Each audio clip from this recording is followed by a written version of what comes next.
Ya, kalian sudah menunggu terlalu lama. Seperti biasa, kembali dengan saya, Bara Tariksa di channel Nuuran. Kita akan kembali lagi setelah tayangan yang satu ini.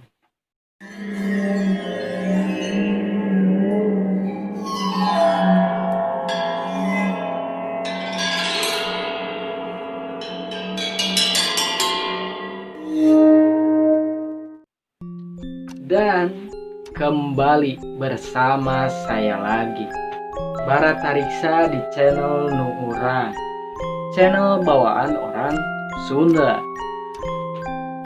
Seperti biasa, malam hari ini saya masih membawakan cerita-cerita horor bagi kalian yang suka mendengarkan cerita-cerita yang creepy dan mistis mengerikan gitu. Sebelum kalian masuk ke cerita-ceritanya, kalian jangan lupa like, subscribe, dan aktifkan lonceng notifikasinya supaya kalian tahu saya upload video terbaru. Nah, selanjutnya saya melanjutkan cerita-cerita horor yang kemarin. Jika kalian masih penasaran bagaimana cerita menakutkannya, kalian bisa simak video berikut. Cek Diza. Akibat main jelangkung. Malam itu aku dan 3 temanku kebosanan. Malam itu juga malam Jumat. Dan tiba-tiba salah satu temanku mengajak kami bermain jelangkung. Katanya iseng saja. Tapi aku dengan satu teman lainnya langsung saja mengaku tidak berani. Namun 2 teman lainnya terus-menerus memaksa. Akhirnya kami setuju. Tepat pukul 11 malam, persiapan kami selesai. Mulailah kami dengan ritual yang orang-orang sudah banyak tahu. 10 menit berlalu, tidak ada hal yang aneh. Kami memutuskan bahwa tidak ada apa-apa di kos kami. Akhirnya, salah satu temanku memutuskan untuk tidur. Tinggal kami bertiga dalam kamarku. Jelang pukul 1 pagi, kami mulai mendengar suara orang mencakar-cakar dinding kamarku. Aku bingung. Aku kira hanya kucing garong yang biasa keluyuran di sekitar kos. Tidak lama berselang, tiba-tiba ada ketukan keras di pintu kamarku. Temanku langsung beranjak untuk buka pintu. Tapi tidak ada orang di luar. Semua penghuni kos sudah masuk di kamar masing-masing. Kami mulai panik. Aku meminta teman-temanku untuk tetap dalam kamar. Namun, pintu kamar, jendela, dan pintu lemariku mulai bersuara. Seperti ada yang memukul-mukul. Kami sangat panik dan ketakutan. Kami tidak berani untuk berada di dalam kamar, tapi juga tidak berani melihat apa yang di luar. Yang benar saja, kami menutup pandangan dan bersembunyi dalam selimut, bertiga. Kami tidak tahu berapa lama, kami hanya berusaha tidak ngompol. Akhirnya suara-suara itu hilang, dan aku melihat jelangkung kami hilang. Aku beranikan diri untuk membuka pintu kamar. Boneka jelangkung itu ada di luar kamar. Kami putuskan untuk langsung membakar boneka itu. 3 malam berikutnya aku tidak berani tidur di kamarku. Aku berpindah-pindah di kamar teman-temanku. Diperhatikan orang lain. Saat itu aku sedang bersantai dalam kosku. Hari itu aku tidak ada kerjaan. Aku menikmati hari libur dengan nonton film dan internetan. Aku bingung mau berbuat apa sampai menjelang sore. Aku merasa bahwa ada memperhatikanku di kamar. Aku merasa ada yang tidak beres dan mengajak temanku yang dari kamar sebelah untuk bermain di kamarku. Saat temanku sudah ada di dalam, aku tetap merasa ada yang memperhatikanku. Aku mulai terus-menerus menengok ke pojok atas kamarku. Aku merasa ada sesuatu di situ. Kemudian, saat temanku meninggalkanku, bulu kuduku berdiri lagi. Aku semakin tidak nyaman. Aku berusaha tenang karena aku tidak bisa kemana-mana. Aku mencoba tidur siang saja, pikirku. Saat terlelap, aku merasa ada yang meniup-niup mukaku dari atas. Aku terbangun dan tidak ada apa-apa di depan mukaku. Tapi perasaan tidak tenang itu masih ada. Kemudian, aku beranikan untuk melihat terus ke pojok kamarku. Tiba-tiba, seperti muncul sebuah muka. Pandanganku buram saat itu, muka yang pucat dan penuh darah, serta tersenyum ke arahku. Langsung saja aku menutup mataku dan keluar dari kamar.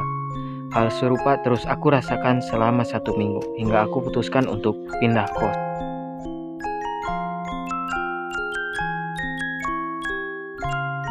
Akhir minggu penuh kengerian. Aku sedang dinas di luar kota. Agar irit, aku tinggal di sebuah kos dekat dengan kantor cabang perusahaanku bekerja. Aku merasakan pengalaman paling mengerikan saat hari terakhir aku di kos di sana. Malam itu aku sudah bersiap-siap untuk keluar dari kos. Setelah semua beres, aku masih memerhatikan sekitar. Takut ada yang ketinggalan. Kemudian, aku mendengar ada ketukan dari depan kamar. Aku melihat seorang gadis, mirip putri pemilik kosku. Dia memberikan sebuah roti, tapi dia tak berkata apa-apa. Aku ucapkan terima kasih. Kemudian dia langsung pergi begitu saja. Tak aku pedulikan. Aku bersyukur diberi makanan, mumpung aku lapar. Namun, anehnya rasa roti itu aneh. Saat aku buka isiannya, ternyata ada seekor ulat dalam roti itu. Sontak, aku melempar roti itu. Terkejut, aku bingung. Kenapa mereka memberiku roti busuk? Padahal 1 minggu ini mereka baik-baik saja denganku. Malam pun tiba.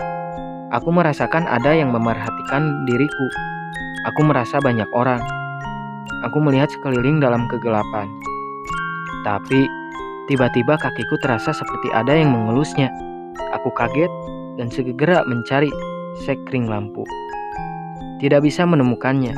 Aku mulai dengar suara garukan di dinding dan geraman. Aku panik. Aku berusaha menggedor-gedor dinding kamarku dan berteriak. Namun, tidak ada suara yang keluar. Aku merasa semakin sesak. Terasa geraman dan suara-suara itu semakin keras. Kemudian, aku muntah dan mendengar suara tawa wanita ramai. Aku terus muntah sampai-sampai aku pingsan. Saat aku membuka mata, aku di depan kamar kosku dan kamar itu terkunci. Aku ceritakan semuanya pada pemilik kosku. Dan benar saja, semalam mereka tidak meminta anak mereka berikan roti padaku. Kami akhirnya mendobrak pintu itu dan benar saja, kamarku berantakan. Barangku penuh tanah, lantaiku ada darah dan seperti cairan yang menjijikan. Aku langsung membereskan barangku dan pamit.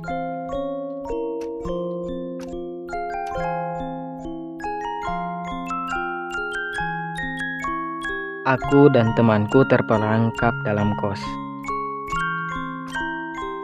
Temanku memang punya kemampuan lebih. Dia punya sixth sense.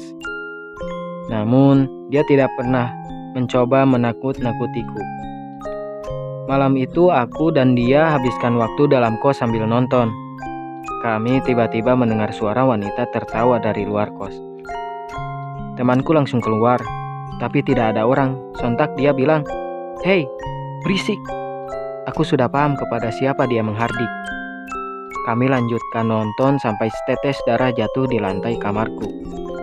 Temanku langsung memintaku untuk tetap duduk.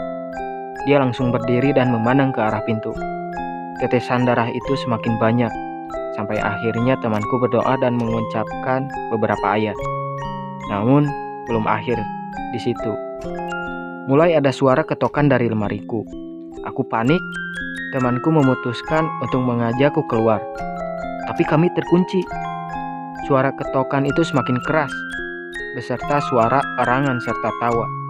Aku panik, sangat panik. Temanku terus berusaha melindungiku. Sampai tiba-tiba aku merasa ada yang memegang kakiku. Temanku langsung memegang erat tanganku sambil berteriak, "Jangan ganggu kami.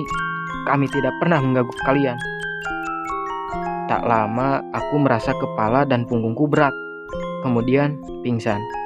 Saat aku terbangun, kondisi sudah pagi. Aku dikelilingi pemilik kos dan beberapa teman di kos. Aku menanyakan apa yang terjadi.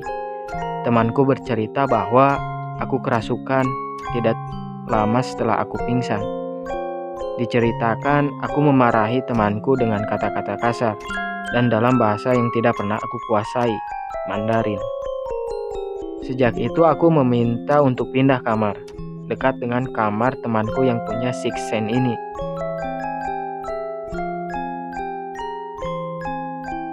Ya, bagaimana dengan video mengenai cerita-cerita tadi? Mengerikan? Bukan? Jika tidak mengerikan, mungkin kalian salah dengar atau tidak menyimak cerita-cerita tadi, ya.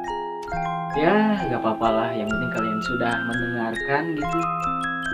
Oke, sebelum saya pamit, jangan lupa like-nya, subscribe-nya jika belum, takutnya kalian lupa gitu. Dan aktifkan juga lonceng notifikasinya supaya saya update video terbaru, ya. Ingat itu, you remember gitu lah, jangan lupa. Oke, sekian video kali ini dan kita akan bertemu kembali di lain waktu. Thanks for watching, thanks for your time, see you next time and have fun. Dadah.